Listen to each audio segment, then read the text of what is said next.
শ্রাজা কাপুর স্ত্রী দুই সাফল্যের পরেই বাবা মায়ের থেকে আলাদা, কত টাকায় বাড়ি ভাড়া নিলেন শ্রদ্ধা? নিজের জন্য নতুন আস্তানা খুঁজে নিলেন শ্রদ্ধা। এতদিন বাবা মায়ের সঙ্গে থাকতেন অভিনেত্রী। হঠাৎ আলাদা থাকার সিদ্ধান্ত কেন?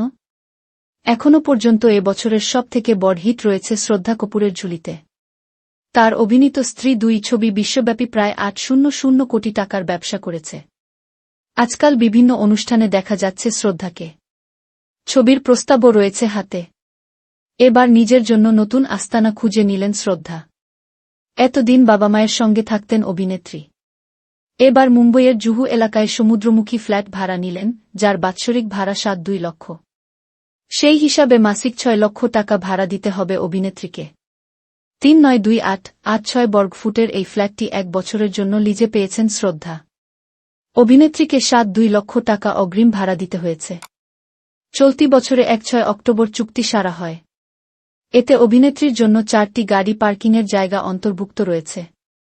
নথি অনুযায়ী লেনদেনে ৩৬০০০ টাকার স্ট্যাম্প ডিউটি দেওয়া হয়েছে এবং ১,০০০ টাকা নিবন্ধন মূল্যও দেওয়া হয়েছে। বাবা শক্তি কপুর বিনোদন জগতের খ্যাতনামী অভিনেতা হলেও মেয়েকে তেমন কোনো বিশেষ সুবিধা পাইয়ে দেননি। শ্রদ্ধা বরাবরই জানিয়েছেন, তিনি যখন অভিনেত্রী হওয়ার ইচ্ছে প্রকাশ করেন, সেই সময় থেকে বাবা পাশে থেকেছেন, কিন্তু কাজ পাইয়ে দেবেন এমন আশ্বাস কখনো দেননি। বলিউডের কোনো নির্দিষ্ট শিবিরের দৌলতে নয়, বরং নিজের পরিশ্রমের জোরে বলিউডে নিজেকে প্রতিষ্ঠিত করতে পেরেছেন বলেই অতীতে জানিয়েছেন শ্রদ্ধা। এবার স্ত্রী দুই এর সাফল্য পেতেই খানিক একান্ত যাপন করতে চাইছেন অভিনেত্রী।